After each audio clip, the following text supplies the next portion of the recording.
Good evening, everyone. The highlights of the news this Thursday. Traffic accidents. A Beaver County man is being held for murder. And more later. Hello, everyone, and welcome back to the Snodacast. Welcome to another new year. This is Season 5, Episode 1. That's right, baby. We've been going at it for 5 years, and we still don't have a fan base. But that's aside the point. I'm your host, Black Chef 56, and I'm, of course, joined by, well, we haven't had him on since we used to go live, Lok, a.k.a. the Canadian God himself. I accept this. And of course, we also have the unfortunately not Hawaiian shirt clad Gallows. However, we do understand because it is fucking freezing down here in Texas. Yeah. So, Weak. And all for your northern ears who get it. It's not that cold like y'all say it is, but to us it is, okay? yeah, Gosh. to us it is. We're not used to this shit. And then we complain about the hot weather too, but like, so do I mean, you. I was walking around outside earlier in like -20 in just a t-shirt. This is not a pissing Ooh, contest, you Lok. can- This is not It's a always pissing a walk around pissing in contest. t-shirts.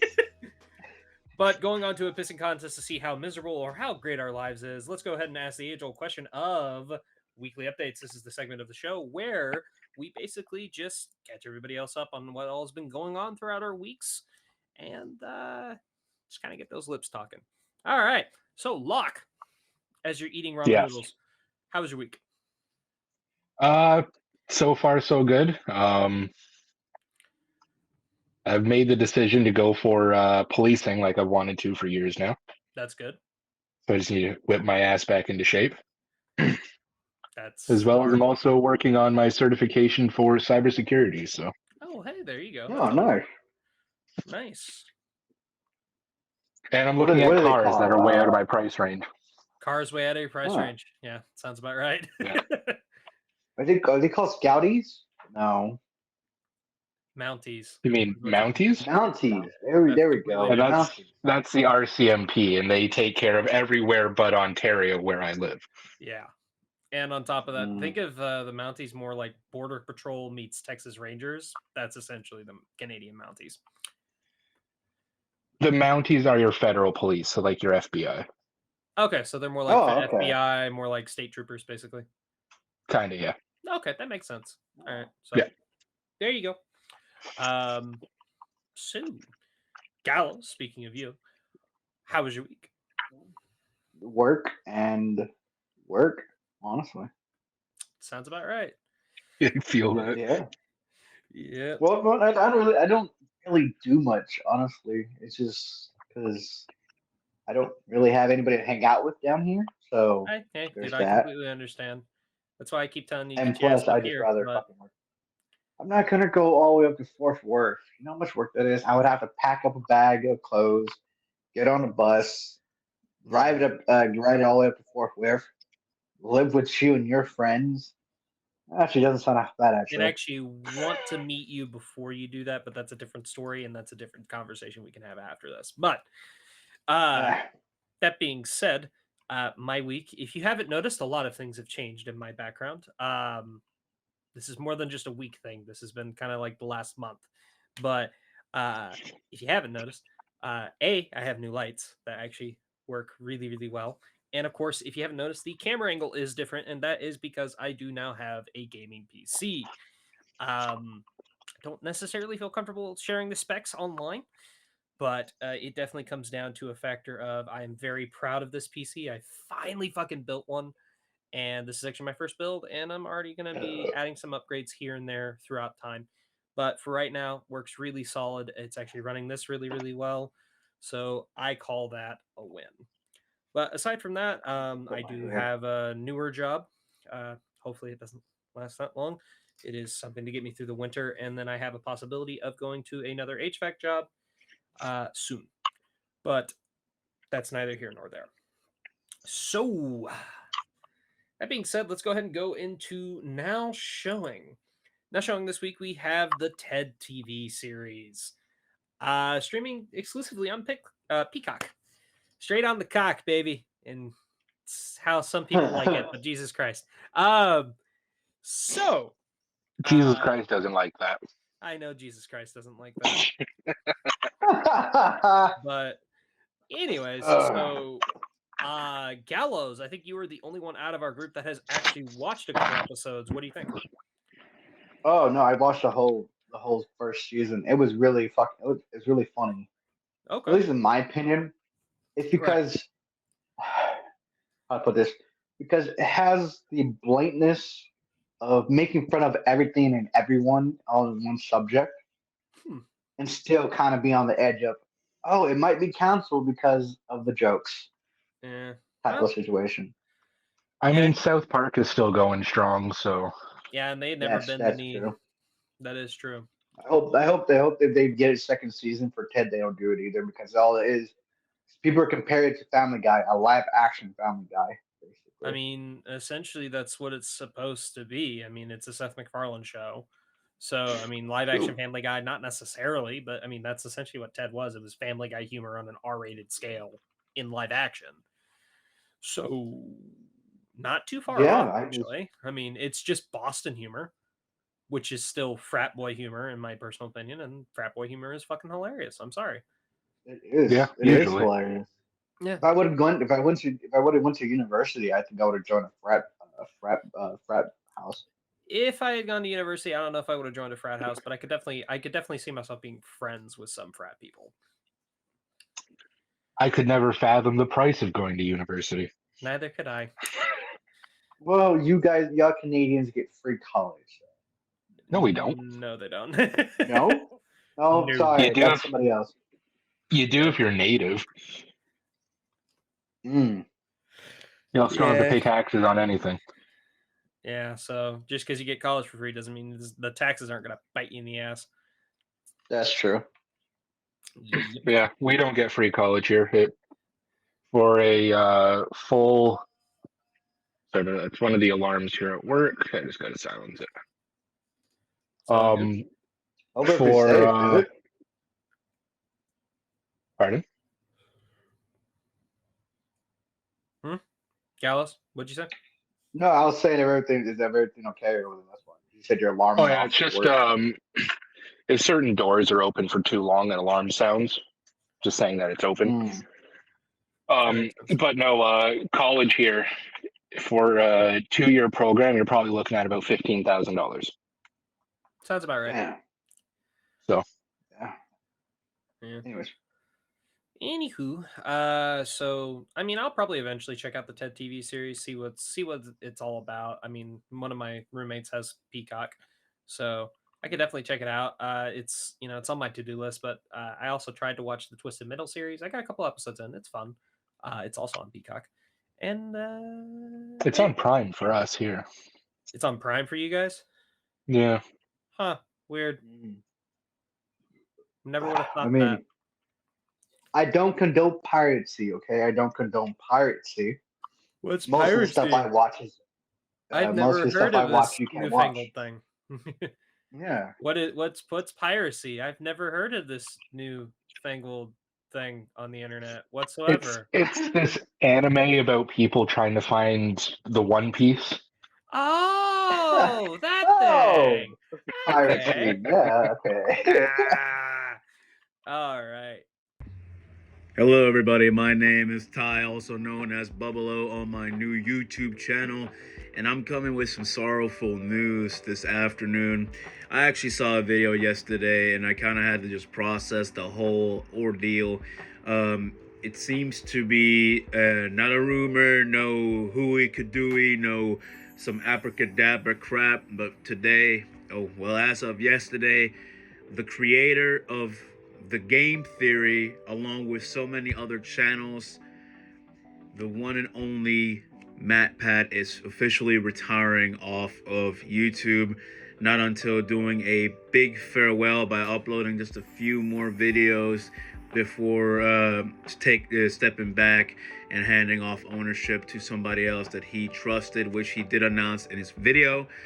Now, MatPat has been one of the biggest cornerstones in our childhoods, and he's been the biggest influence to me and so many others wanting to create content in his similarities. This is why I actually took up trying to talk about video games and working on other projects, even though I am an amateur in the art of doing that. As of right now, I know that through persistence, and MatPat's the biggest anecdote there is. Through persistence, anything is really possible, and with enough time and learning and perfecting your craft, you can build something like he has. And I just want to leave this video really out by saying, MatPat, you've really helped us out a lot, especially, in our childhoods and so many other things. And I am so grateful to have experienced watching your channel growing up. And I am so, so grateful that you were able to inspire so many younger generations and older generations to, start following their dreams and start, doing what they love to do. And I will just keep it on from there. It's a very respectful short video in the leaving of MatPat from Game Theorists. So with that being said, this has been your boy Bubbalo from TGC, and I'm gonna pass it back to the people over at Snodacast. But then again, thank you for everything, MatPat. Game theory will live on. But hey, it's just a theory, a game theory. Thank you for watching. Thank you, Ty, for that editorial on MatPat's goodbye to YouTube. As YouTubers ourselves, we are all going to miss Matthew Patrick's game theory, film theory, and every other theory that he had. And we wish nothing but the best for the people who actually take over on the channel. Anyways, going into our main topics for the night, we have our first one, and this one's kind of an interesting one. Jack Black has been cast in the Minecraft movie as Steve. It's an interesting choice. It is. It really is an interesting choice, honestly. And the director has actually gone on record saying that anybody who's adapting something, they said that they don't want to go the ugly Sonic route, which makes me think, how are they gonna? Are they doing like a realistic design / cartoonish version of Minecraft? Because that's gonna be terrifying. Like, what they I need think to the way do you is something do- like they did with the Pokemon movies, like Detective Pikachu. yeah, No, not I mean, even, that because could it, work, but I don't know, man. I don't think it worked. I don't think it would work if they went that route. Or they're just going to go a full-on animated series like they did with Super Mario Brothers. This is going to be That's what they have to go through. It's going to be a live action hybrid movie. Oh, They've already said that. Yeah. So we don't know what honestly, the main story is. Not of this particular version. We don't know what the main story is, but we do know that Jack Black and Jason Momoa are in this movie. So the old Shark Boy and Lava Girl movie? I do. I grew up with that movie. With the one teacher, like the bad guy, where it has his face in the middle of the... Yeah, Mr. Electric. Do you think they're going to do that? Like they have the face of, like the body of Steve and then Jack Black's face on it? That would be terrifying. No, because that would be terrifying. And I don't think they'll get good reviews if they did it that way. I think all they're going to do is not make Steve cubicle. They're just going to leave Jack Black as a regular person. No, I mean, they said he's just going to be voicing Steve, so it's an interesting idea, but yeah, I don't know how to. I don't know how that's going to work. I don't either. I wouldn't know either, because if it's supposed to be live action, your best bet is to go with regular live action and not trying to do some animated and realism type of stuff together. I think that's probably what they're going to do, is a live action hybrid. I believe that's what they said they're going to do. So I personally don't know how I feel about this. I mean, Jack Black is a good addition to the cast. I just, I thought when everybody's saying, "Oh, Jason Momoa's in this movie," I'm like, "Oh, so he's going to be playing Steve." That makes sense. That actually does fit, sort of. Kind of. I could see it. I could see it too. So you can see it a lot more than Jack Black. I love Jack Black. Yeah, but he's getting to be a little old. A little bit, yeah. Just he recently shaved as of recently. I think there was a video that popped that way. He shaved his whole beard and his head and everything. Remember, he was Mr. Fluffy, Mr. Poof. Yeah, I remember that. I don't know why he would shave all his hair and beard. That was kind of like his iconic look now. But I don't know. I don't know either. I Yeah. don't know either, but he did. Yeah. The whole live action, I think they would need to go with a live action animated style That's of movie for this. what I believe they are Uh, doing, but we still don't know. True. And the main So question is, who is Jason Momoa going to be playing, and what we don't lore? know.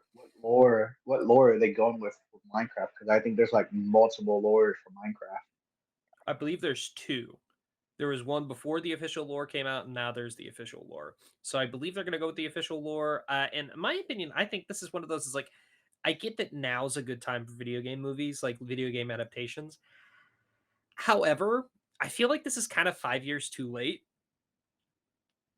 Just saying, and it's probably going to be like 6 years too late by the time the movie comes out. So It's just like one of with those. the Five Nights at Freddy's movie. Yeah.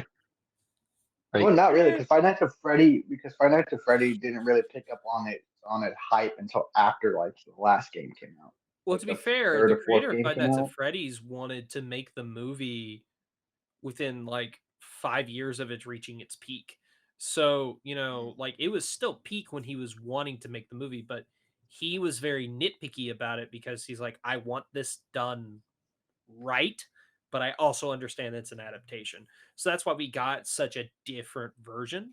However, with Mhm. the Blumhouse budget that they got, to be perfectly honest, Five Nights at Freddy's is a good idea. um, as far as execution goes, I was trying to find out. it would have been so much better with Markiplier. Just saying. Yes, it would have. However, we do know the reason why he didn't show up was because he is shooting Iron Lung, Yeah. and that is part of the reason. It was a scheduling conflict, and on top of that, he was supposed to be the opening kill. Mhm. That's what we do know. But I'm like, I don't know if that would have made, because like I think it would have been better for him to be like maybe the security, like Mike gets a call from somebody. That would have been fine. I'm like, yeah, you could have done that in a day. It would have been easy. But Yeah. I guess they didn't go with that. And I'm like, okay, because I kind of get it because like originally I think the calls are supposed to be from William Afton. That's who's supposed to be calling. I thought Mike they shit. were. Yeah, I thought they were because Afton still owned the Five Nights at Freddy's franchise, yeah, the and Fazbear. he hired all the security the- guards who went Yeah. missing. Yeah, and I mean that was one of the things. Like that's where a lot of the theories came out from. So we still don't know. Nobody has confirmed that. It's just the running theory. So it's like, okay, so I can kind of understand why they wouldn't do that. But I don't know. With Five Nights at Freddy's, it's an interesting thing because it made a shitload of money. I actually contributed to that. I mean, I didn't I see bought it. tickets. Honestly, it's not god awful, but I just didn't have a time. fine enough movie. It's a Okay, I good just didn't have adaptation. time. So Yeah, no. I would say it was more of a late '80s, '90s type of genre movie, basically. I That's could my kind of opinion. see that. I feel like the Yeah, that's my biggest opinion, crime it but committed was Matthew Lillard is like maybe in there for 5-10 minutes tops throughout a 2-hour movie. So what I'm understanding is that it's going to quickly become like a cult classic. It's already become a cult classic because it is the highest. It was one of the highest grossing horror movies of this last year, and that kind of makes it go past cult classic. But maybe not. And then of course you also have the factor of it is like it's also one of Blumhouse's highest grossing films of all time, if I'm not mistaken. So it's all but guaranteed that we're getting a sequel. Like literally, Blumhouse has come out and said we haven't greenlit a sequel, and it's like, come on, motherfucker, you know it's gonna happen. So it is what it is. Anyways, so with Jack Black and Minecraft, I don't hate the idea of him playing Steve. Again, this is just one of those like I hope it's a good movie, but I feel like it's kind of too little, too late. Yeah, absolutely. I need to see a trailer before I make any judgments on this movie. I mean, how long has Minecraft been around for? It reached its I peak think in the popularity last- in like 2011. Yeah, the last 2 decades Nah, it's been around for, and then it reached its peak in 2011, which made it a little bit more better because you had all these fan arts and all these fan animated videos pop out, music and everything. 2009. It 2009 is didn't when come out it in came out. 2009? Came out I in knew it. 2009. Fucking knew it. So it is almost 20 years old in 5 years. So it is 15 years old. And it did reach its peak in 2011, 2013, which arguably was not a good time to release a movie. But so it came out when I was 12 years old. Yep. Yeah. That's probably why I never really jumped on the bandwagon with it. It came out when I was 10, and it reached its peak when I was about 12. So so it would have peaked out at about 14, and I was already playing World of Warcraft at the time. So I was. There you go. Yeah. That was actually 25. Kind of you're 24. He's about 26. You would have been about 13, 14. You would have been around 13, his 14. Yeah, you would have been around his age. Yeah. Yeah. So it is what it is. I'm 27, so. Yeah, I was like long road, huh? Like 2 years, like 2 years. Too much maple syrup. He said he's 27. I'm like, long road, huh? Too much maple syrup. I don't want to talk about it. Don't want to talk about it. Yeah, but I'll get you, and I'll make it look like a bloody accident. Yeah. All right then. You keep saying that. Anyways, so going from what could only potentially be horrifying if done wrong to what should be horrifying. Steamboat Willie entered the public zeitgeist, or actually the public domain, and of course everybody and their fucking mother hopped on that shit. So now we have a infestation game where a mutated rat has basically become to look like Steamboat Willie, and we have 2 horror movies that are coming out because of this. One looks like a generic cheap slasher film with a guy wearing a Steamboat Willie mask, and it's called Mickey's Mousetrap, I believe is what it's called. Or Steamboat Willie's Mousetrap, or whatever the hell it is. And then there's another one that actually is more in line with what Steamboat Willie should be as a horror character, which is these people are on a steamboat and they're getting hunted down by Steamboat Willie. So I think that's a far more interesting idea. The game sounds interesting and it looks creepy as all hell because it's a first-person like survival horror game. It looks great, which makes me think they've been working on this for quite a while, and they waited to release the trailer when it went in public domain. So the main question is probably. For me, the main question is when did Mickey become public domain? Because Steamboat Willie is Mickey. Yes. So Steamboat Willie, that particular interpretation of Mickey Mouse is public domain, not the red and yellow classic Mickey Mouse that we know today. But I think it has to do with copyright. I think copyright only sits in place for about 100 years. More or less. That's the reason why Winnie the Pooh technically went into public domain, but it wasn't the Disney version of that character. Yeah. Which, by the way, we are supposed to be getting Blood and Honey 2, I believe, sometime this year. Still haven't seen the first one. Is it the same people who made? So is it the same people who made Blood and Honey, The Grinch, and everything else? No. No. They actually decided not to step foot on this one because they got a bigger budget for Blood and Honey 2. And I'm glad that they got a bigger budget for Blood and Honey 2 because now they're introducing more characters from, like, you're getting Owl, you're getting Tigger, you're getting, I believe, Rabbit. Don't quote me on that one. And of course, also, they actually have makeup now. It's not just guys in masks, obviously. That's what the first one was. Like, there was like one really bad CGI where it made it look like his face was turning. No, and this time you actually do have people in makeup, and it looks good. Like, it actually looks like a fun movie. So let's see if it's still a low budget script, but we'll see. It's more likely will be a low budget script for Blood and Honey. Most likely. But at least this time it'll have a budget. Yeah. And it actually does look like a lot of fun. I'm not gonna lie. So does the actual Steamboat Willie movie. The Steamboat Willie, the one where it's actually him on the boat hunting hunting these people. Yeah, no, absolutely. That sounds like a lot of fun. The other one, which does have a trailer, looks like the Mickey's Mousetrap looks absolutely god awful. It looks low budget. It looks like, we're just cashing in on this. And it's like, I fucking hate this. This is lazy. because it's just every generic slasher. They're wearing a mask, they have a knife, and they're wearing all black. And it's like, that's not creative. Scream did it fine. Technically, Halloween did it okay but it wasn't black. That's why You don't want my opinion. You don't want my opinion on that. I'm sorry. I'm not going to give my opinion on this because it involves Scream. No, it involves Scream. You just and don't involves like slashers with masks. I do love slashers. Don't get me wrong. I love slashers, but it's super fucking generic. They can be. There are some generic. It's super generic. I just can't do it. Freddy Krueger is still one of the best slashers because it is so creative. You can get creative with Freddy Krueger. So is Michael Myers, and so is Jason. Michael Myers, you can't really get that creative. You can and you can't. No. There's ways that they've tried, and there's ways that most of those ways have usually ended up bad. Usually the best thing about Michael Myers is like, you just don't know what he is. That's the scariest Michael Myers. That's Halloween 1 and 2. That is the scary version of Michael Myers. You don't know what the fuck he is. It's like, is he a man? Is he a monster? What the fuck is he? We don't know. But no, Scream is always great because it's not. It is and it isn't who's wearing the mask. It's always the motivation.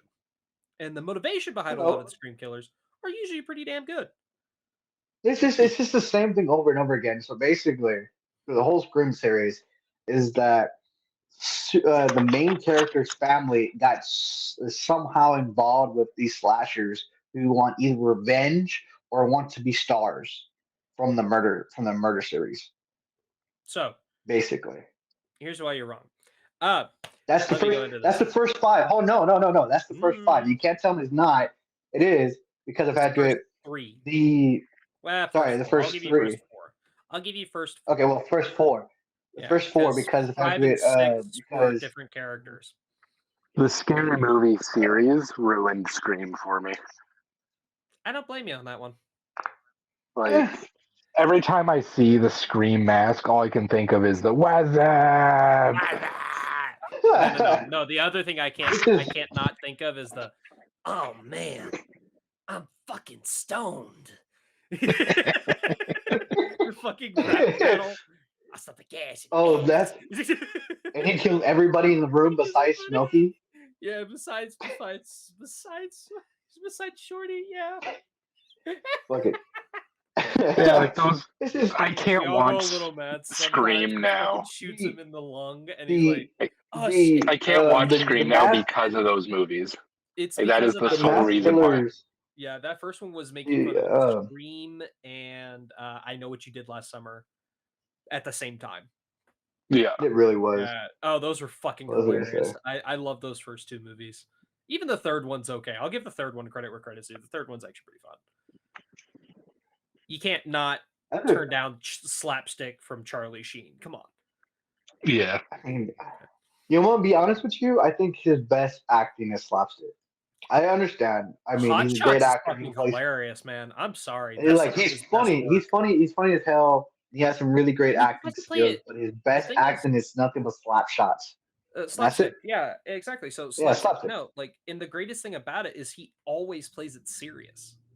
He never goes goofy over the top, minus like some of the reactions, but like he always played it serious, and that's what made it 10 times funnier. It's the same reason why Leslie Nielsen worked in half of his slapstick movies. I only say half because he played it serious. I don't know, man. Yeah. Yeah, there's not many actors that can do slapstick with the kind of goofy, funny expression and be able to pull it off. Yeah, there's only been a handful that can do it well.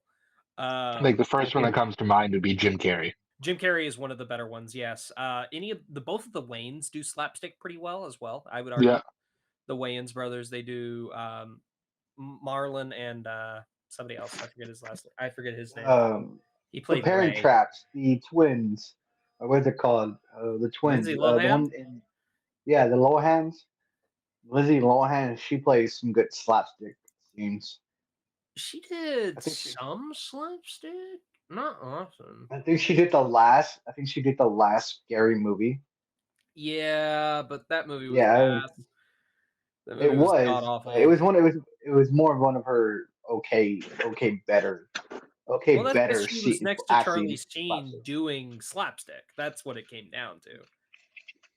And plus, Lohan is basically a female version of Charlie. I'm sorry. More or less. She is somewhat a female version of Charlie Sheen. That's all it is for it. I agree with this look, but no. So back on the Scream. So the first 4 I will give you, yes, is all related more or less to the Prescotts. So the first one is Billy and Stu. They wanted to become famous, basically, is what it came down to. They wanted to be killers, and that's ultimately something like, I forget their exact motivation. It's still, the motivation's not the best thing in the world, but it is still kind of fun figuring out who's underneath the mask. I thought it was because Billy wanted revenge because of his dad or some stuff like that on the Prescotts. Kind of, sort of. That's why Billy killed her mom. That's why he killed Sydney's mom. Yes. So, and then Stu was just kind of a lackey. Now, in the second movie, poor Stu. Poor Stu. I love Stu. Anyways, he's the best part of that last like 10 minutes is Matthew Broderick's movie right there, and I fucking love it. Anyways, so and then in the second one, it is Billy Loomis's mother who underwent weight loss and plastic surgery, and she convinces another lackey, kind of almost another Stu, to think that he's another Billy. And so that's who it ultimately is. And honestly, about halfway through the movie, it does become very obvious who he was. Like, it becomes obvious as like, oh yeah, Timothy Oliphant. What the fuck did he go? Oh, it's him. It's the second killer that you don't know.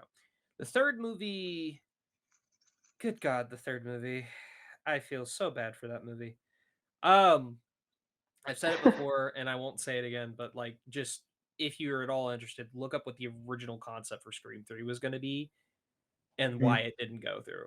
But the third movie is fine. It's not my favorite Scream movie of all time. But yes, that is ultimately Sidney's long lost half brother, and it's whatever. Anyways, the fourth movie, it's Sidney's niece and her lackey, her Stu, if you will, basically her simp. But that's different. She just is like, oh well, yeah, no, serial killer. Victims always get to shine in the spotlight. They get the glory and everything. And she's like, I'm gonna make myself a victim, and that's ultimately why I love Scream 4. Scream 4 is so creative, and it pokes fun at it pokes fun at all the It's one of my favorites. It's not my absolute favorite. My absolute favorite is still Scream. Scream, the first one is always great. The first one's better than the last 5. So all I can say 5 is Scream and 1 is 6 are really, really solid. I really do love those movies from Radio Silence. Those were great. Scream 4 was the last one we got from Wes Craven, and it actually pokes fun at all those like horror movie remakes. That's why it looks different from all the other Scream movies. And so I think it just kind of came out not exactly at the right time, because it was supposed to shoot off another trilogy, but it didn't. And I fucking hate that, because it actually would have been a fun trilogy. And we'll get into that in the next one of the next ones, yeah. Next topics. Yeah. So, and then of course 5 and 6 are completely new characters, minus the fact that we do have some of the legacy cast.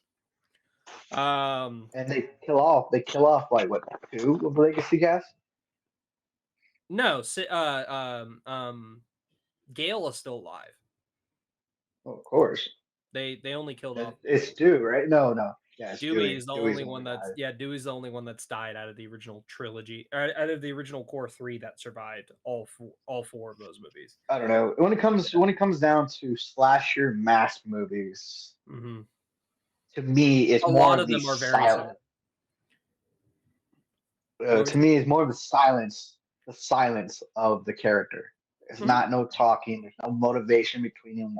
Why he wants to kill somebody. And Freddy are kind of more terrifying.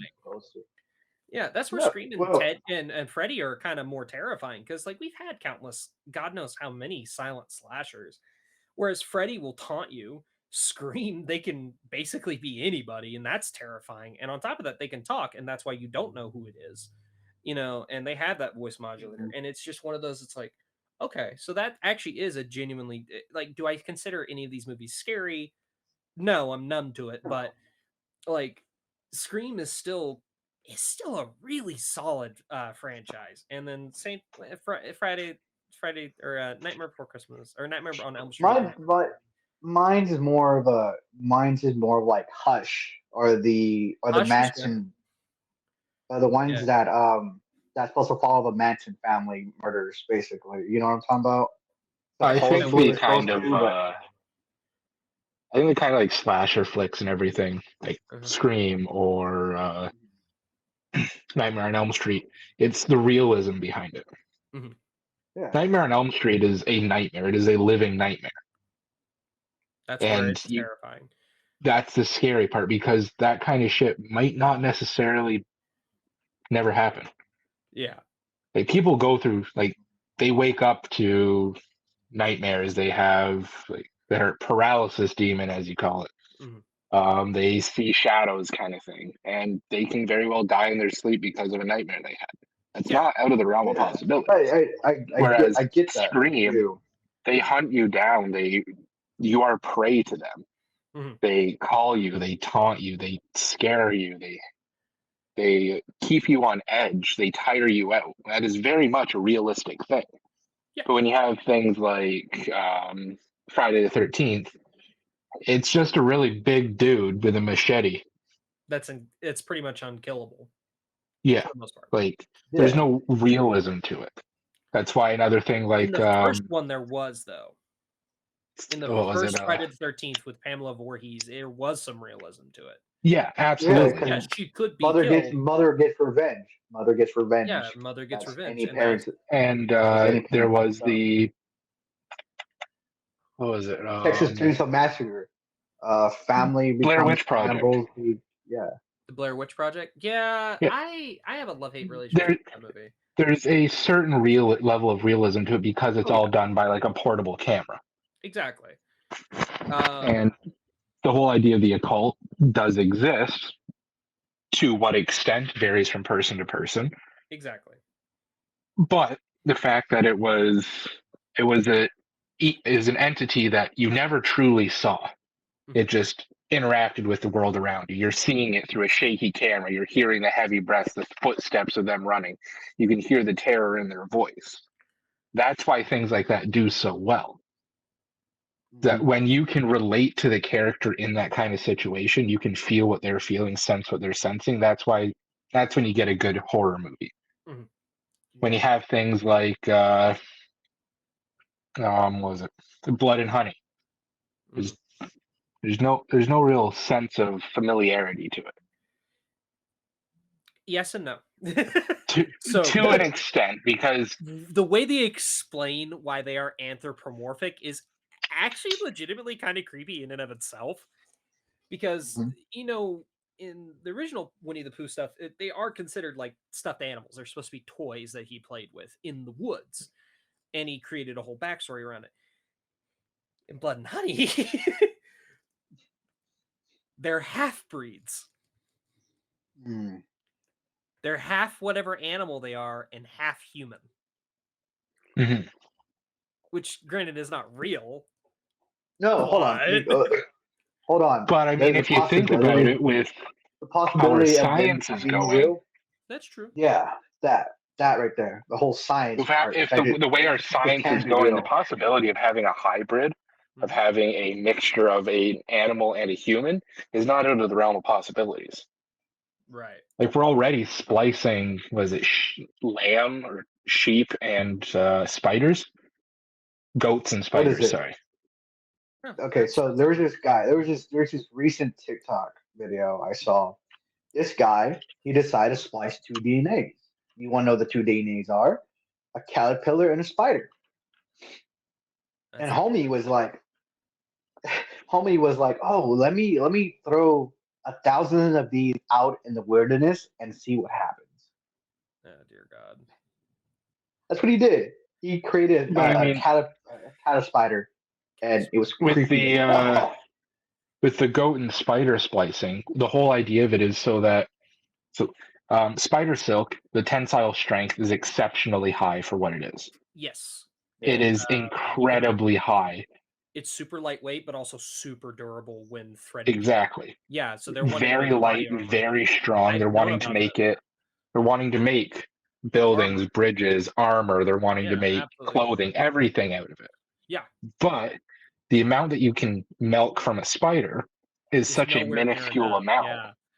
That's Exactly. why they're splicing it with goats. That way they can milk a goat and they're just getting spider silk. That's a So smart that way idea, they can actually. have greater amounts of it. Mhm. I got you. But anyways, back onto After the 25-minute tangent. Yeah, exactly. Back onto the Steamboat Willie stuff. So with the game, have you guys seen the gameplay of the infestation game? That's coming I've out. seen No, I have clips. not. Yeah, it looks creepy. I'm not even gonna lie to you. It almost gives me So- SCP vibes. Yeah, So is it so absolutely. like it's like Ben? So is it like what's that game called? Bendy Benny and the Ink or the Machine? Ink? Yeah, No, that one nowhere near mixed that. mixed with like a little bit more better horror game. No, this version That's- is you are an exterminator that's going into an apartment complex that is infested with rats, and apparently it is so infested that a giant mutated humanoid rat that happens to look like Steamboat Willie is one of the main things that you're running against. Oh, Yeah, so that's it why looks it's called like that in yeah, Reveal. yeah, basically. Yeah, so Like, it does. that's going to well, be a speaking of- kind of game. Mhm. That's Yeah, going to be a it's gonna kind of good. game that you're going to be able to associate with because it could very well be a nightmare for somebody. Exactly, it could be. Yeah. Speaking of which, you brought up Bendy and the Ink Machine. They actually are working on a movie for that. Oh, yeah, it's that's right, they like are. early development. They're wanting to work on the script and get it greenlit. But yeah, they are working on a Bendy and the Ink Machine movie. Wouldn't it also just be like Steamboat Willie, but in a ink factory, in a comic So ink factory? the whole Basically? point of Bendy and the Ink Machine is it's supposed to be those old school style cartoons Yeah. being forced onto people. That's essentially the whole point. Like those ink machine people, those are people. Like that's the whole point of it, Bendy and the Ink Machine. So it is like they are people that basically got turned into live action. It's actually kind of terrifying the more you think about it. But that's as far as I know. Yeah, again. But going from less horrifying subjects to talking about Disney Star Wars. Oh, god damn it. Anyways, so it's official. We are getting a funny enough, I actually have both of them right here. We are getting a Mandalorian and Grogu movie because Bo-Katan has essentially taken over the Mandalorian show. But that being said, I don't hate this idea. It's not bad. You should have done it after season 2. Or at the very least, you should have done it after season 1. You should have done this when it was still really popular. Now you're waiting a year or two. And most people have fallen off after season 2 because they're like, oh, in order to catch up with what's going on in season 3, I have to watch Book of Boba Fett. And to be perfectly honest, Book of Boba Fett is its own torture. So no. And yeah, and I didn't really. I watched Book of Boba Fett. That was the last Mandalorian stuff I saw. I didn't even bother with season 3. Just because I didn't got finish season. I didn't finish season 2 or 3 of The Mandalorian.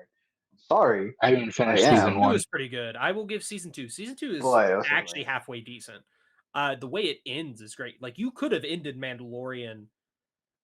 At the very least, you could have dropped Grogu because Grogu is one of those. It's like I get the reason why they continue to shoehorn it in to the Mandalorian, but it's like it's not called the Mandalorian and Grogu. It is literally the show is called The Mandalorian, and the only reason why a lot of people liked it is it was yes, a lot of people did like it because of Grogu. How the fuck ever, a lot of people really liked it because it's like, oh, this is the closest we were going to get to a Boba Fett show. Mhm. Until we got the Boba Fett show and it sucked. But you know, that's why a lot of people are like, oh, the Mandalorian. Okay, so he looks like Boba Fett, but he's Chrome. And he is heartless. Yeah, he is ruthless and everything, but except for with this kid.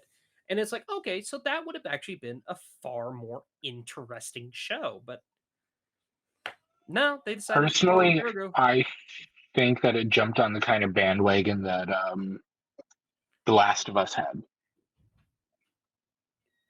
that? Actually, The Last of Us kind of jumped on the bandwagon that The Mandalorian had, because The Mandalorian is what more or less made Pedro Pascal a household name. Yeah. But no, I more mean the game series. Because you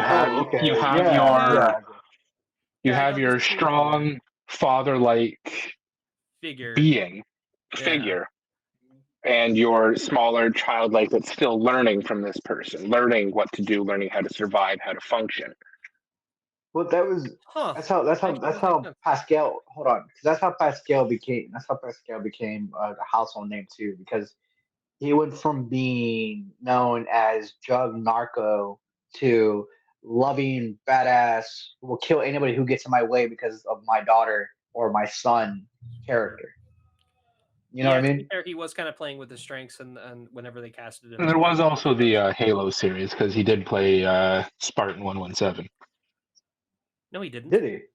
No, he didn't. Pretty sure he did. That was not Pedro Pascal. No, that was the what's his name who played Frank Castle in Punisher. No, that wasn't him either. Pretty sure it was. No. I'm sure it was the guy who played. Look, if I'm wrong, I'm wrong, but I'm gonna prove you wrong. Hang the fuck on. Pablo Schreiber. Okay. Master Chief. Why did you think that it was? I'm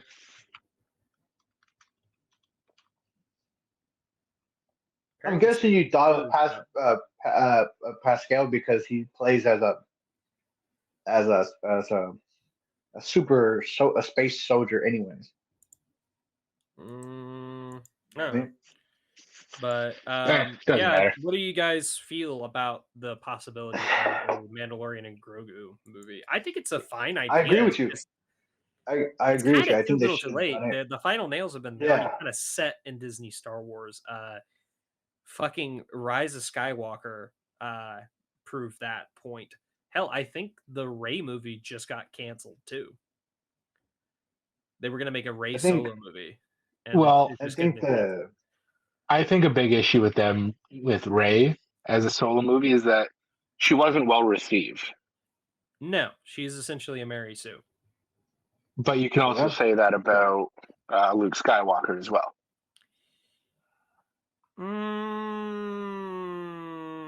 No. And plus, Luke Skywalker Rey became. He learned. He wasn't liked by everybody. No, that's very true. And you didn't.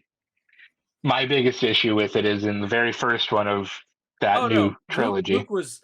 You're talking. Oh, I thought you were talking about the original trilogy. That Luke was a bitch in the first one. I'm sorry. 100% he was. He was a character. Like he actually had a good arc, but good God, was he a bitch at the beginning?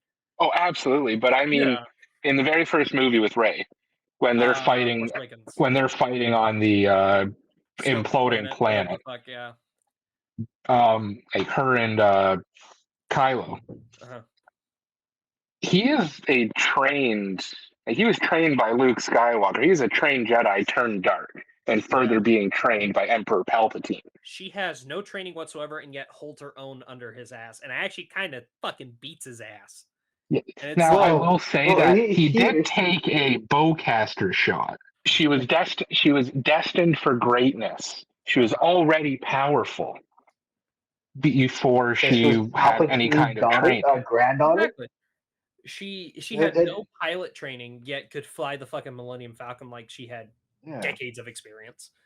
No, I mean it's just she could fight hand to hand or toe to toe with Kylo Ren, who is a trained Jedi and trained under Sith, who's trained directly under Palpatine. She had never used a lightsaber before.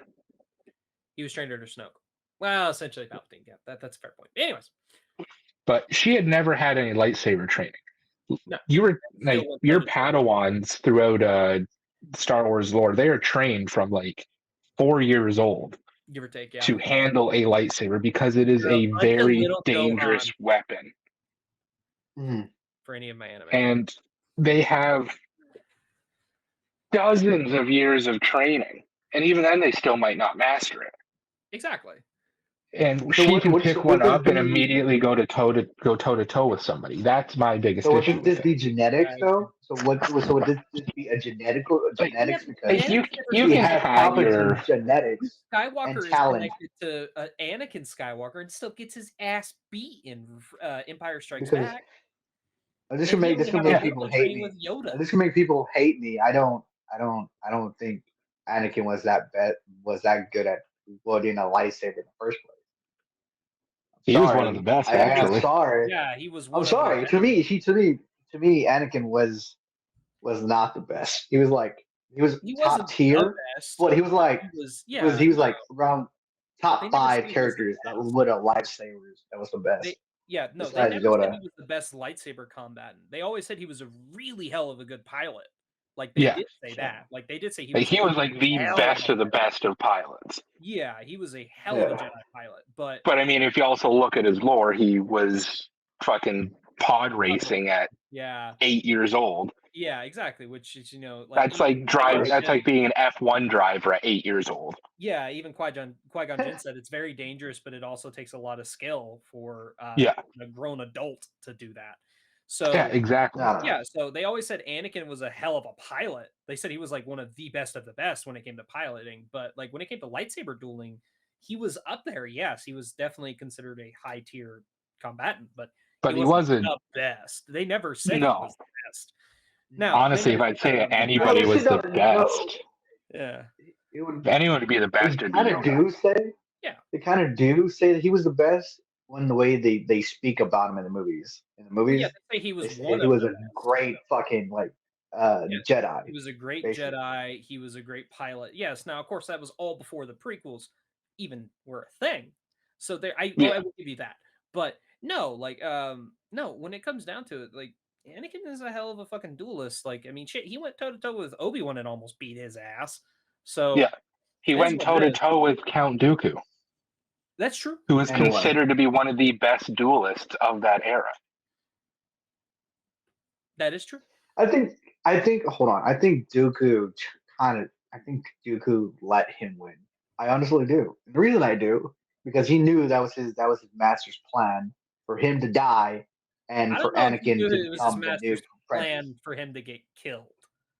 I do. I believe it does because remember, this is Palpatine. Go back and watch that scene. Whenever Palpatine says "kill him," he fucking looks over and is like, "But what?" You also have to take into consideration that Count Dooku was just a dude, and he was old.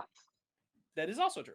However, if Count Dooku was in his prime, he would have beat Anakin's ass. You can't. No, you can't say that. You can't say that he was old because remember, Yoda was old. Was over like 100 plus years old, and still was in his prime. Palpatine was over was about like 80, 90 years old, and he was still in his prime. Dooku was old, and he was still in his prime. Half these characters are old. Half these characters are old, older than most of the other characters, and we're still in the prime of fighting and still great. You have to think of it like this.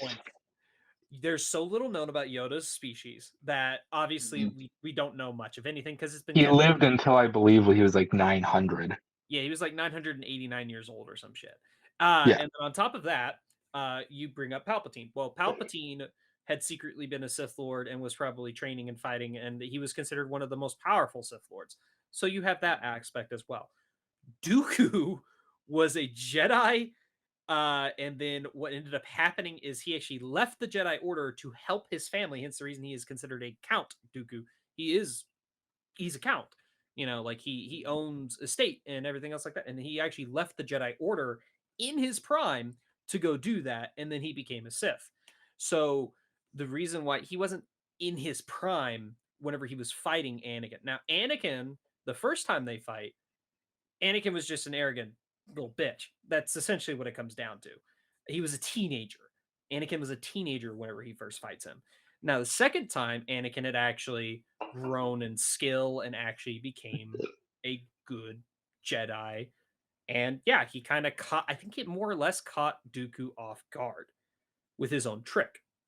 So that's why, but no, if Dooku was in his prime, like right when he was in the Jedi Academy, right at the top, Oh no, Anakin would have. Like he was winning awards and competitions against hundreds of other Jedi and other duelists just because of how skilled he was. Exactly. He was considered the best duelist of his time. He was. When it came to one-on-one, nobody could beat him.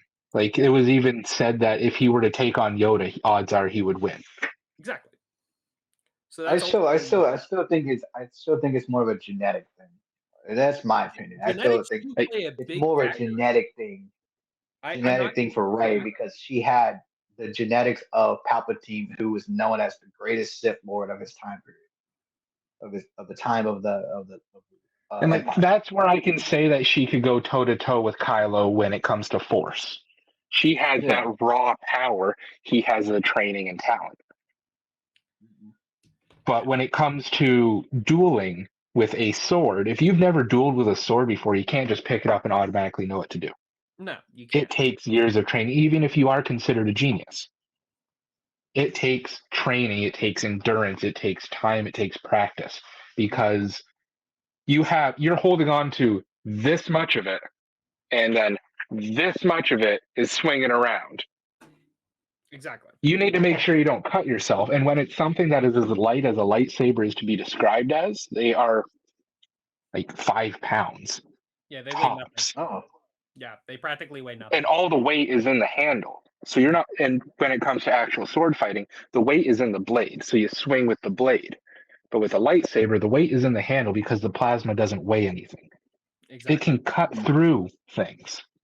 So the fact that she was able to pick it up and handle this weapon that even the greatest duelists and fighters within the Jedi, like Obi-Wan Kenobi, he was one of the best fighters in the Jedi. He was a master of the defensive style. Mm-hmm. But he wasn't able to pick it up and use it, no problem. Luke was the son of Anakin, the chosen one. He wasn't able to pick it up and use it, no problem. He got his ass handed to him dozens of times. The first time he actually started to use it, other than like a device to cut shit and deflect blasters, he literally got his ass handed to him by Darth Vader. Like literally, we say handed to him. We know what happened. Because I get the joke. I get the joke. I do. You got it handed to him. Oh my man! Father Luke. You tell somebody you're his father after you cut off the homie's hand. I don't know what to tell you. You're just a menace right there. Yeah, exactly. So and like she had some combat training. Like she used a bow staff, but the ability to use a bow staff does not correlate with the ability to use a sword. You'd have a better time using a spear instead of a sword. It is a good is a good way to kind of get the movements down and everything else like that. I can understand that, but she wanted to. Hold on. I just realized this. She wanted more practice with the sword play because she asked Luke to train her, but Luke was like, "I can't train you because I failed as a teacher." His ass anyways, and it's fucking pointless. This is why Rey is not really well received. She's either liked by everybody or whips the ass of anybody who fucking tries to battle her. Yeah, she doesn't go through character growth, in my opinion. No, she doesn't. Like she doesn't have an overall arc. It's this is how she is. Jedi, and it ended. Yeah, and like if they would have done where, like she came from literally nothing. Mm-hmm. Yeah, and if there was no point in which that she decided, I'm going to go and join these guys and help them. Mm-hmm. Honestly, if I was just a part of that kind of universe and I see the Empire is taking over, I'm going to go help them out. Mm-hmm. They're clearly not slowing down, or the First Order, sorry. They're clearly not slowing down.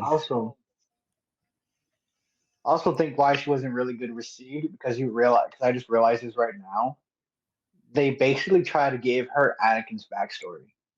Homie comes from a desert planet of nothingness, to being a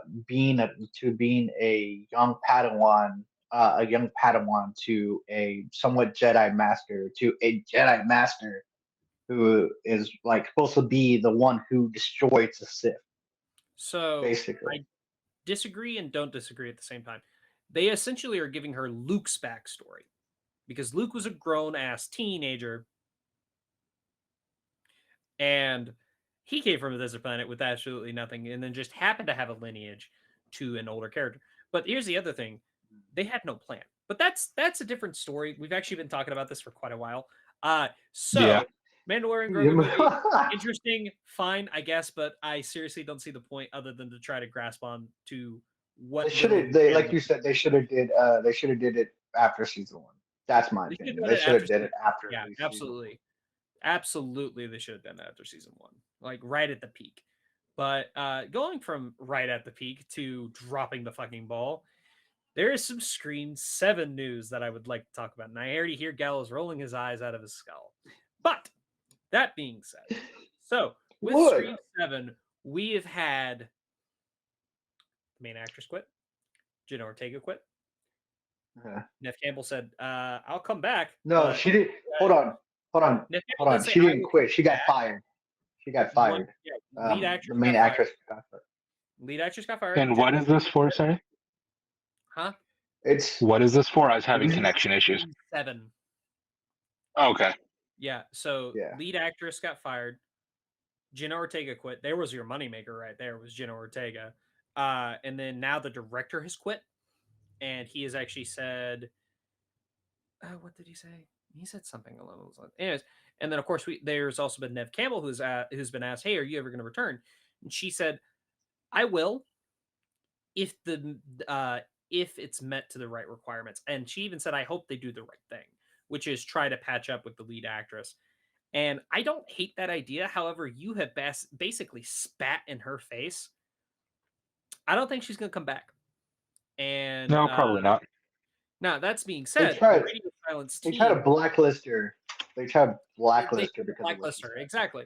Now, the Radio Silence team and that lead actress are actually, they have a movie that is coming out this year called Abigail, and it is essentially these people who are tasked with taking this little girl who's a dancer. They're supposed to kidnap her and basically hold her hostage for, I believe, a solid 24 hours. And then lo and behold, they come to find out this little girl is the daughter of Dracula. Oh yeah, it's great for that. That's really good. It so good. Oh, it looks like so much really fun. Does. It really does. Ready or Not vibes with some of like the low-key kind of humor in it, and I absolutely am looking forward to this movie. You know you fucked up when you kidnapped Dracula's daughter. Exactly. No, hold on. They didn't kidnap her. They didn't kidnap her. They were paid to kidnap her. That's still kidnapping. Paid to kidnap. They still kidnapped her. That's still kidnapping. Yeah, it is. But it was more of a trap. I just say that was more of a trap. I guess. It maybe. Honestly, don't know. To be perfectly honest, I can't wait for that movie though. It looks like bloody, gory fun, and I want to see it just to spite Spyglass, because they kind of basically fucked up one of their like gold mine franchises just because they fired this actress. But that being said, I mean, I still have hope for Scream 7. I don't wish it that much ill will. However, I think it's just going to be a flat out reboot at this point. I think they're going to just reboot the whole franchise, which sucks because they have been teasing towards a finale of a trilogy. And I'm like, I actually like this new group. I think it would be fine, you know? And it's just one of those, it's like, damn, I kind of fucking would have liked to seen that wrapped up, but a reboot doesn't sound I give it that it had potential. Yes. That's what I can tell you. It had potential. It had potential to be Scream on 7 par of the first 3 movies. Yeah, no, Scream 7 had some really good kills, in my personal opinion. Scream 7 had some really good, solid shit going after it. I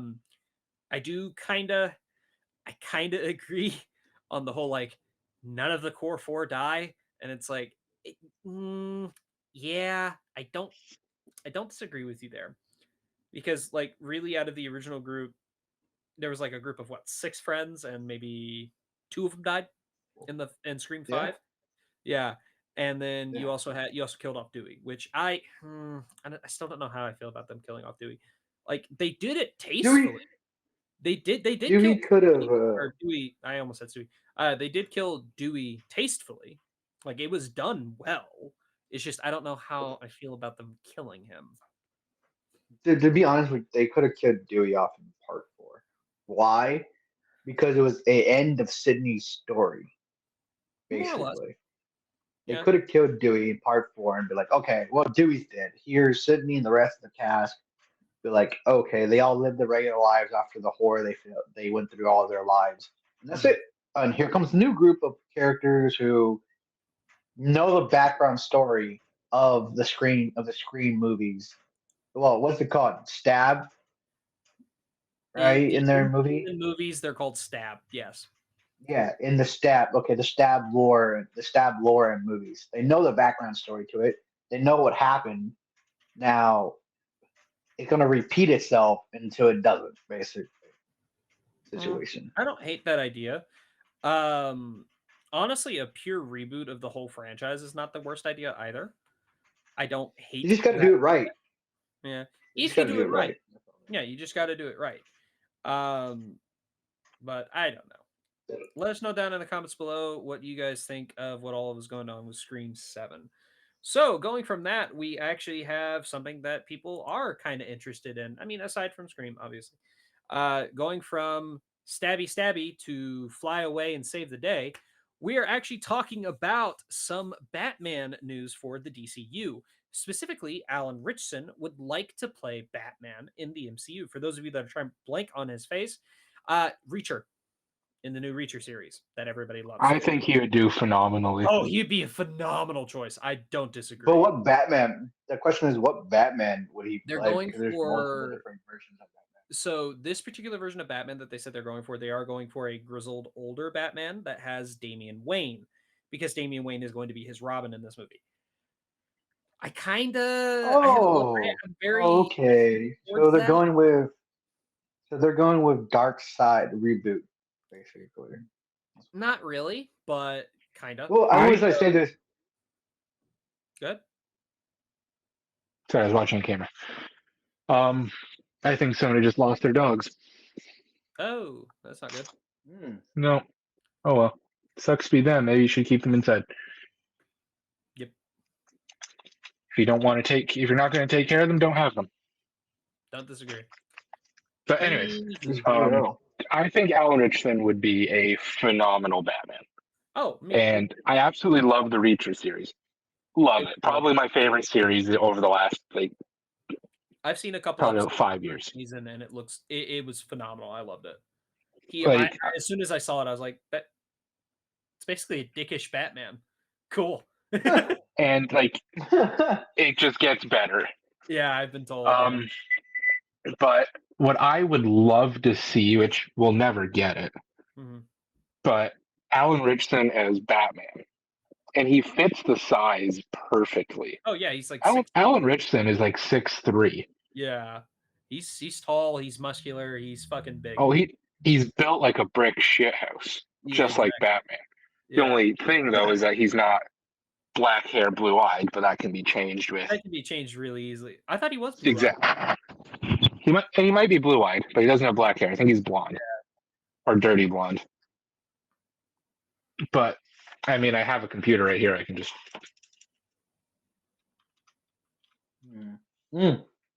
Yeah, he's blue. I believe.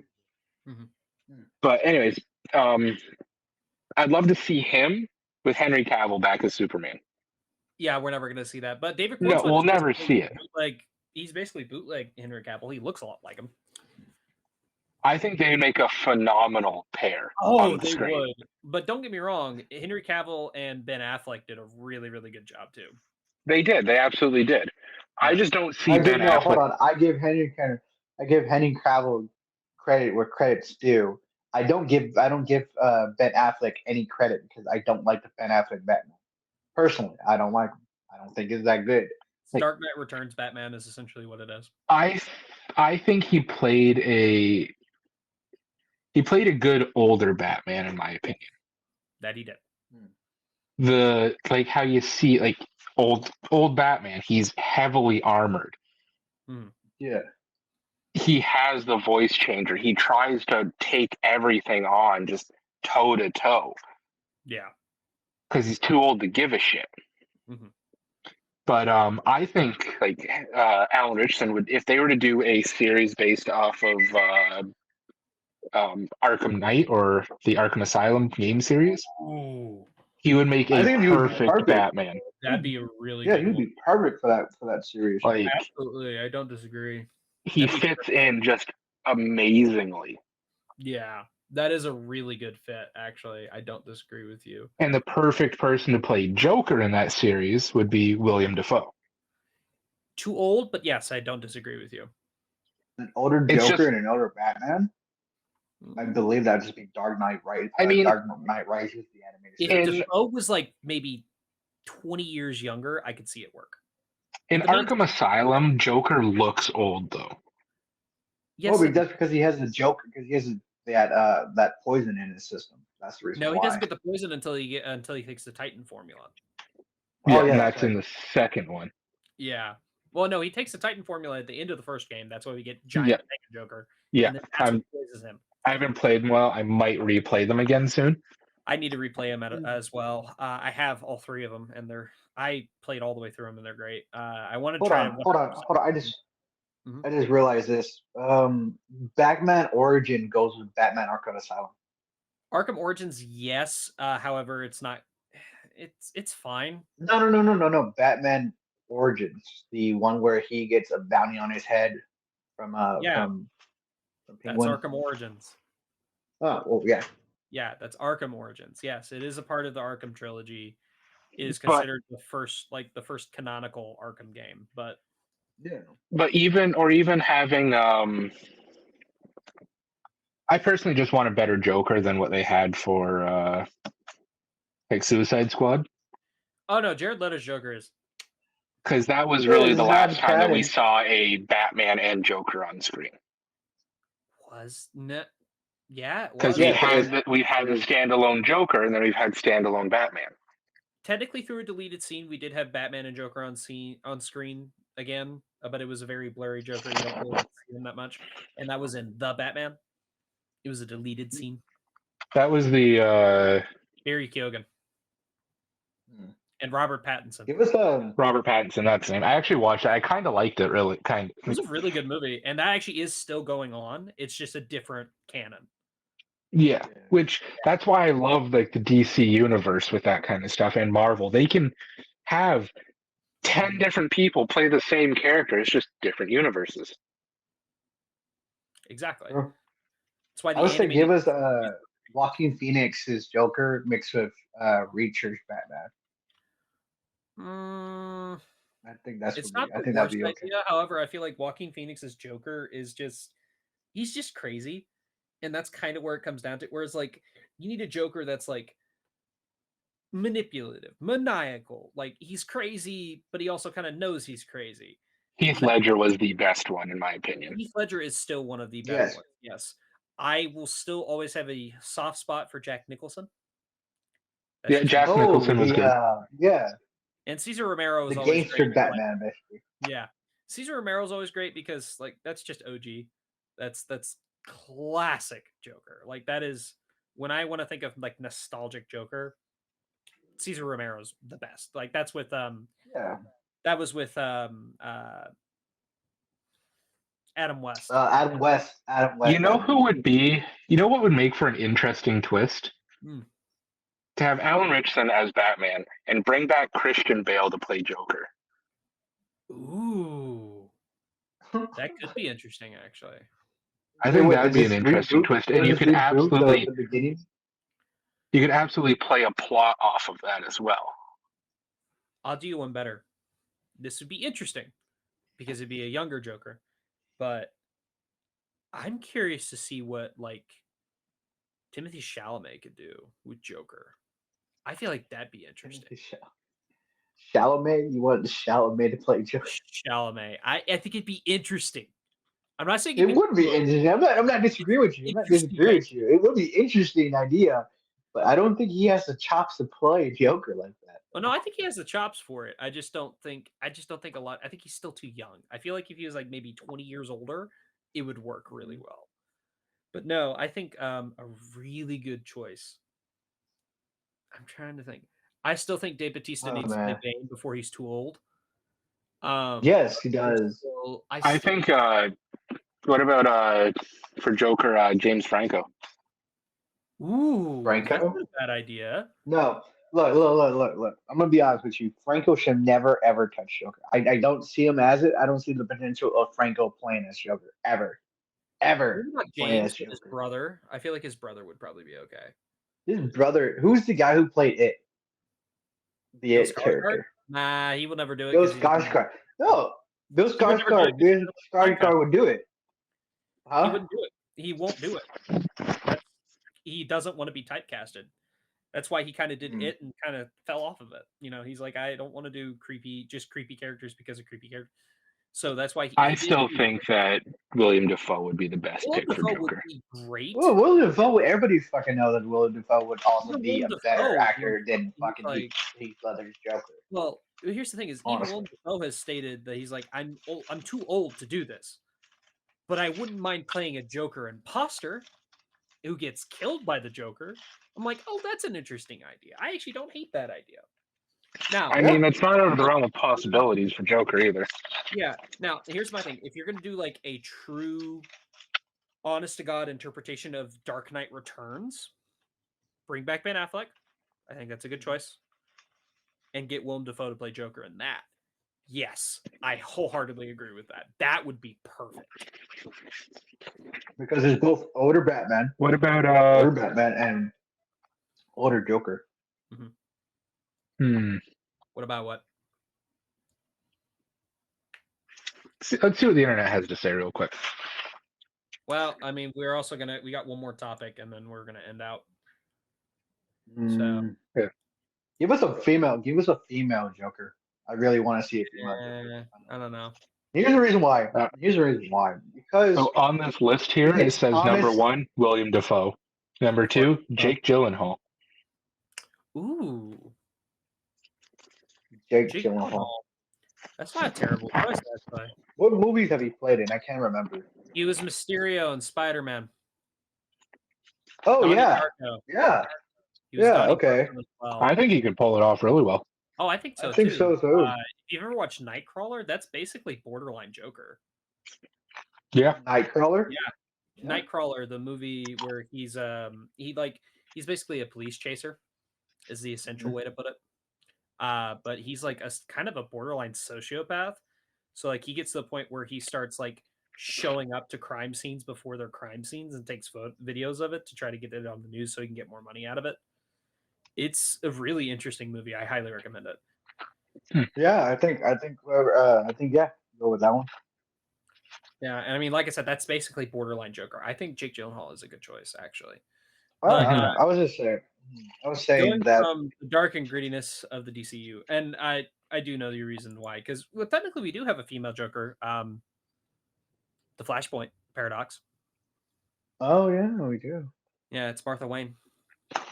Yeah, that's what I'm saying. Give us a Martha and Thomas Wayne. Oh, I'd kill for aspect. That would be awesome.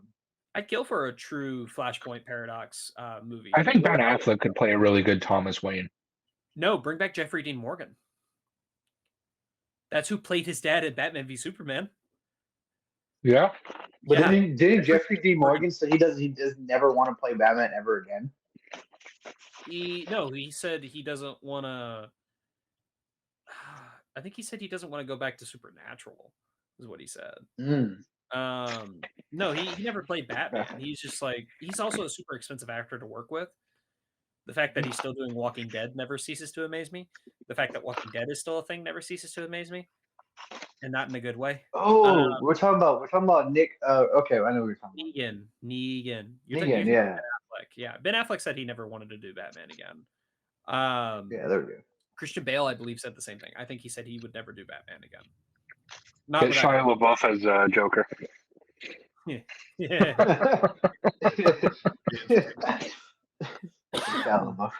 Anyways, let's continue. Alrighty then. So, going from the dark and grittiness of DCU to lighter-hearted superheroes, aka Sky High. There is a sequel series going directly to Disney Plus. Shocker of all shocks. That is a Sky High sequel series called The Teacher's Lounge. Cool. I'd like to see more Sky High, because Sky High is actually I would consider it's underrated. It's one of those like, yeah, I'd be. It is. It's really underrated. It is super. I haven't watched any of it. Bro, you need to watch. You've never seen Sky High? Go watch it. It's stupid funny. Bruce Willis is a coach for gym class at a superhero, like a high school for superheroes. And his power is fucking and his name is Coach. His power is Black Canary's power, basically. Yeah, he's That's all it is. That's what he has. Actually, like overemphasizes his voice like a megaphone, and his name is Coach Boom. You've sold me. And I'll do you one better. Kurt Russell plays the main character's father, who is basically the Superman of this universe. Kurt Russell. No, you can't call. What do I know Kurt Russell say he's from? Superman of this universe. I don't know. He was He was McCready in The Thing. Mm-hmm. Okay. Yeah, that Kurt Russell. Oh, okay. Yeah. He played. He can't fly. He can't fly. He just has super strength. He played Ego from Guardians of the Galaxy. Correct. Yes, he did. He was Ego, but he was in a lot of other really good. I think he was he in Starsky and Hutch, or is that no? That was I don't know. No, that was Stallone and. He was in Big Trouble in Little China. Yes, he was. I need to rewatch that movie. That movie is weird, but I like it. I couldn't watch it.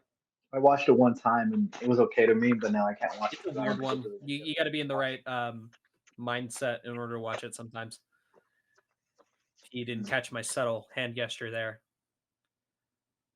Oh yeah, of course you have in that mindset. Yeah, absolutely. It's a weird one for sure. It's one of John Carpenter's weirder movies, to say the least.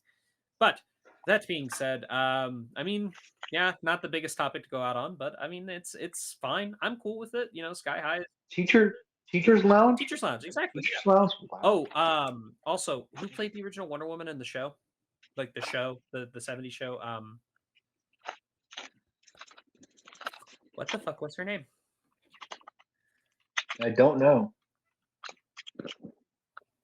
I think. What is this one supposed to be about? What the after? Linda Sky Carter. High or Daring Sky? Yeah, Linda Carter plays the Sky principal of the school. Huh. Oh yeah. Yeah, and I'll do you one even better. The question is, Mary Kate, or not Mary Kate. Mary Elizabeth Winstead is in this movie. Ramona from Scott Pilgrim. Mm-hmm. Yeah, she's in this. Oh yeah, okay, yeah. Yeah. I mean, I would. She is. She plays the super villain. She plays the villainess. Yeah. That's right. She plays the I don't think villainess. you guys heard me, and we're gonna keep it that way. So are we talking about that they're gonna be making like Deering of the Sky High movie series of the movie, or we're gonna go after the movie? No fucking way. That was farther. So you two have seen Super Troopers, right? Yes, I've seen. At least Arva is in this movie. Yeah. And he's the bus driver. Wait, yeah, he is in the movie because he plays a bus driver. Yeah, he has no mustache, so I didn't recognize him. But his mustache is gone. Powdered sugar. It's delicious. It's powdered sugar. Oh man, It's delicious. So the question is, but the question is what are they going to be doing with the movie then? Are they going to go back to Sky High during Sky High, or play future Sky High? So the Sky High show, Sky High the series. That's not what I was thinking. No, it's different.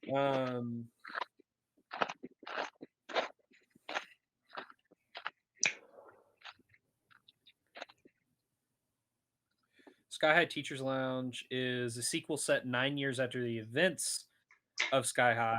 Oh, okay. Danielle Panabaker and Nicholas Braun are actually going to return. So the two leads. That's actually kind of cool. Set 9 years after the events of Sky High. Cool. All right then. Oh, nice. Interesting. So remember, kids, do not smoke. We do not promote smoking. Do not smoke cigarettes. Good message. Anyways, so with that being said, we're going to go ahead and wrap this up. This has been the first episode of the year for the Snodacast. I've been your host, Black Chef 56. I've been joined by the Brawny Man, Lok. Say yes to The drugs Canadian and God. hockey. And of course, we're also joined by They're not. smoking Gallows, aka Thomas. Remember, kids, smoking causes cancer. That's my only PDA for the day. Once again, I have been your host, Black Chef 56, and Groovy. And we will see you all